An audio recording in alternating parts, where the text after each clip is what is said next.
Well, in the middle of the 1990s, the British military, you mentioned the RAF, the British military started adopting commercial off-the-shelf electronic equipment rather than everything being absolutely bespoke. It started buying stuff off the shelf, even using Windows operating systems for its electronic, well, a whole range of things, including warfare and battlefield surveillance and all the rest of it. Was that sort of a step change in your market? Did that give you a bit of a boost, or did it really not make that much difference? Where at the end of the day, the PCBs, printed circuit boards, they're essentially the same. Were they essentially the same, regardless of whether it was bespoke manufacture or commercial off the shelf? Well, I don't think that change had that much of an impact on our business per se.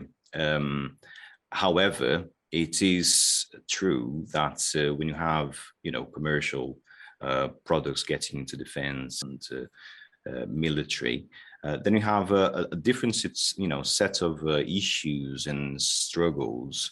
One of them being the programmed obsolescence. You have those components, commercial components, even though they have been developed for commercial as well as military. In many cases, they follow, the life cycle of the commercial sector, and then they become obsolete more quickly as well. So they are more readily available. They are cheaper to acquire and to implement.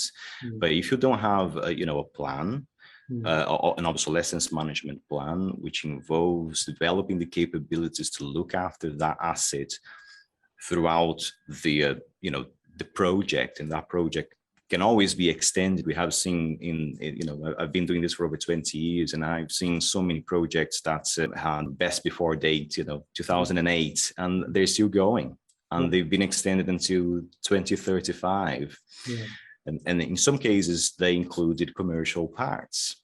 So regardless if they are custom made for the military or if they are commercial parts, I think the main point really here is if you don't want to be exposed to the risks of obsolescence, component shortage, counterfeit components, all of that, you really need to invest in, training for repair. You need to invest in the right tools to allow you to, take matters in your own hands.